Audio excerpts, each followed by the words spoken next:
Você vai conhecer agora um projeto que reúne criadores de abelhas, o poder público e uma empresa privada. Eles viraram parceiros ao adotar uma tecnologia. Para aumentar a produção de mel, as rainhas das colmeias são substituídas quando ficam mais velhas ou fracas. Eu fui ao sul da Bahia para ver como isso funciona e conhecer a fabricação em série dessas rainhas. 2 quadros de crias, um com quase todos os alvéolos preenchidos, sinal de rainha bem ativa, vigorosa. O outro cheio de vazios, pouquíssimas crias, sinal de rainha fraca que precisa ser substituída. Colmeia forte é saúde, bastante mel. Colmeia fraca é baixa produção, prejuízo para o apicultor. É um trabalho delicado, não pode machucar larvas. O pesquisador Ednei Magalhães domina como poucos a técnica de produção de rainhas. É um serviço meticuloso que exige paciência e uma boa dose de sensibilidade manual. Aí ele está retirando uma larva de abelha comum para ser transformada em rainha. A larva sai do quadro e na ponta de uma pinça vai para dentro de um casulo de cera que é chamado de realeira. No mercado existe cúpulas em plástico, existe cúpulas também em acrílico, mas a nossa preferência aqui é confeccionar as cúpulas em cera. É mais barato e as abelhas aceitam melhor a própria cera. Veja como ele faz a realeira. Mergulha um bastãozinho torneado em cera líquida. Vamos emergir na cera 1 centímetro. Com um giro suave, retira o que molda na ponta do bastão e vai enfileirando. Coisa de 15 a 18 cúpulas sobre um painel de 3 camadas de fitas de cera. Para reforçar a fixação, joga mais cera derretida. O painel, então, é afixado num quadro de madeira. E assim ele vai ser levado uma primeira vez ao apiário. Olha, nós vamos falar um pouco mais baixo para não provocar os enxames. Só neste apiário aqui da CEPLAC de Itabuna, a equipe do pesquisador Ednei Magalhães já produziu 450 abelhas rainhas nesse método chamado método doleiro, que não é novo, né, Ednei? É um método antigo, né? Ele é de 1886. Complicado? Mas ele não é complicado, é até simples, por sinal. Mas a gente tem que estar muito atento com relação à seleção do material que a gente vai reproduzir. Porque o método em si é simplesmente a transferência da larva para as cúpulas. Sei. Né? E é demorado, não? Não, ele não é demorado. Desde o início da transferência da larva até a fecundação de rainha, leva 32 dias. É isso mesmo. A técnica demanda 4 semanas e meia, numa sequência de várias idas e vindas entre o laboratório e o apiário. Aqui ele abre os quadros de um enxame para inserir aquele de realeiras. Nós colocamos as cúpulas vazias para as abelhas fazerem a limpeza. Esse é um macete que nós utilizamos aqui, porque vai ficar impregnado com o cheiro desse enxame e ela vai fazer a limpeza. Isso vai ficar em torno de 15 a 20 minutos.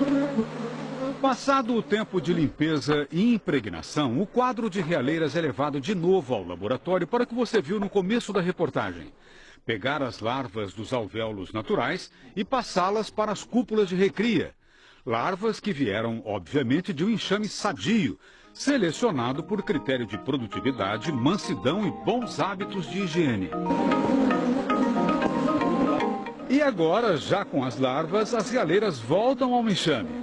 Por aderência própria, a larvinha fica grudada no fundo da cúpula. Claro que este enxame em que as realeiras são introduzidas já foi previamente orfanado. Quer dizer, momentos antes, a rainha foi retirada. Nessa circunstância, a colmeia começa obsessivamente a trabalhar para produzir uma nova reprodutora. Aquelas cúpulas de cera são super tratadas com geleia real.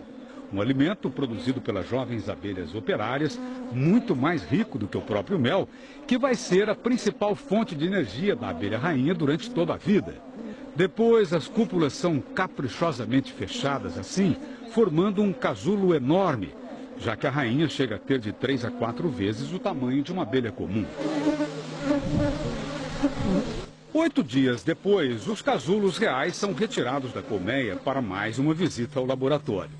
Com um estilete, o pesquisador destaca as realeiras do painel. Dentro de cada piramidezinha dessa, a rainha se desenvolve.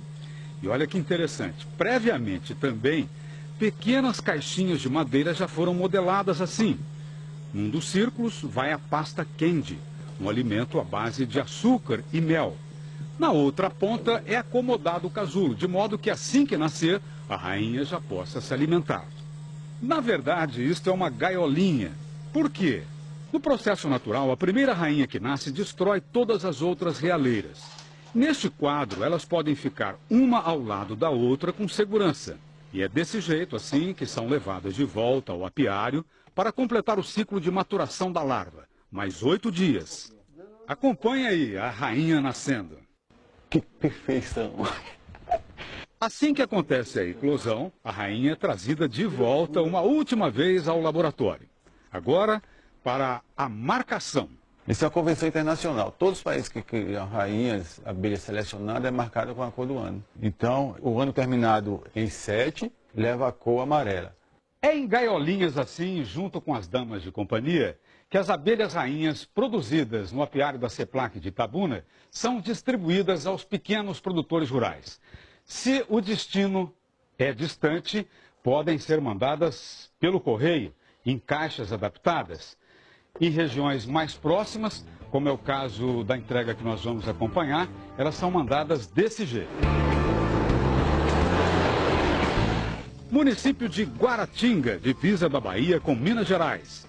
Esta é uma das plantações de eucalipto da Veracel, agroindústria de celulose, parceira da CEPLAC e dos apicultores no programa de melhoramento que recebeu o nome de Projeto Rainha. É bom lembrar vocês que a produtividade da apicultura está relacionada a 3 fatores, né?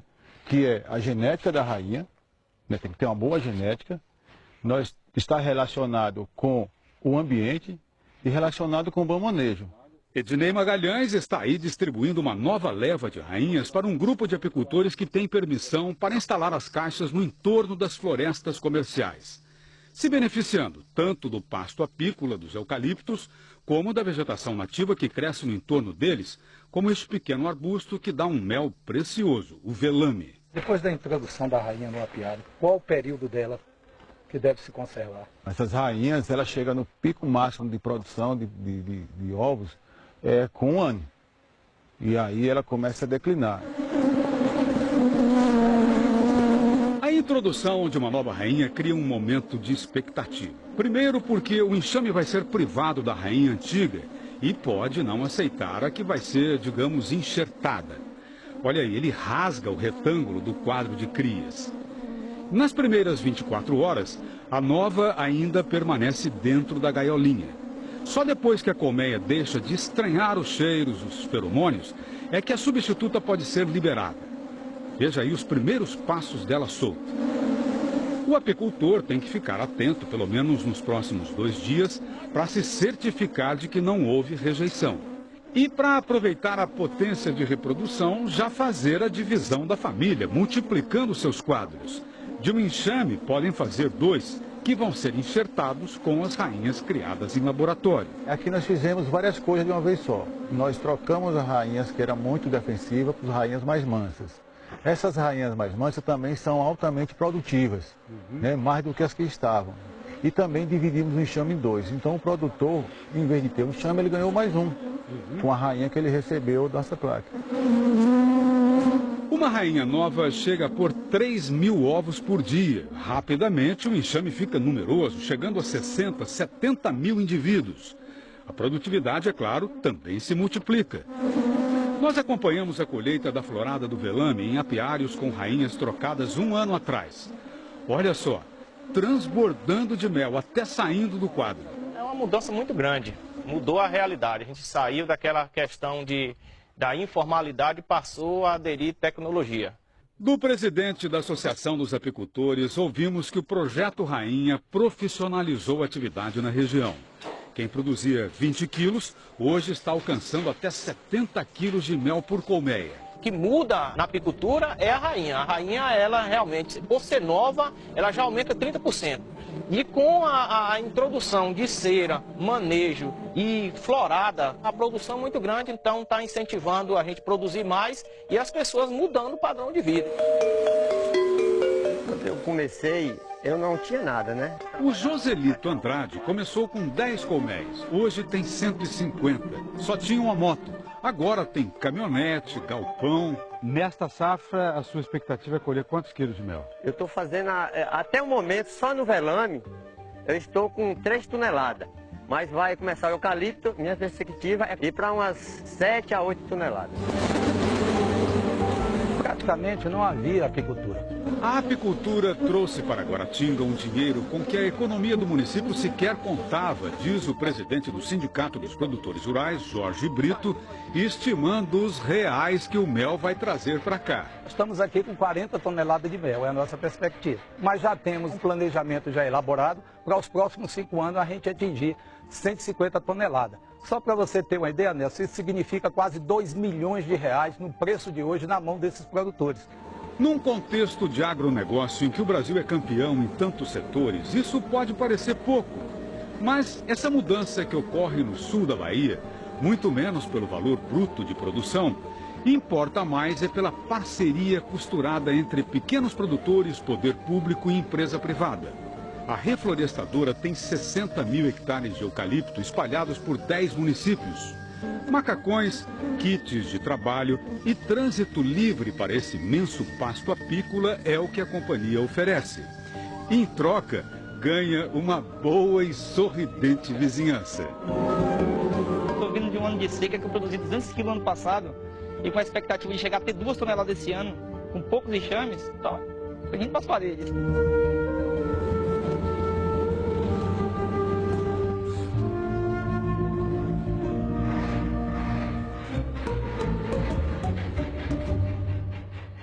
O projeto atende 400 apicultores de 7 associações do sul da Bahia. A meta é chegar a 1.000 produtores até o fim deste ano. A reportagem sobre a distribuição das abelhas rainhas também está aqui na revista Globo Rural deste mês. Olha só, sangue novo na colmeia. A capa é sobre a produção de leite orgânico. Um bom domingo para você. A reportagem das abelhas rainhas, como todas as outras que nós mostramos hoje, também estão no Globoplay. Se você quiser rever, é só acessar.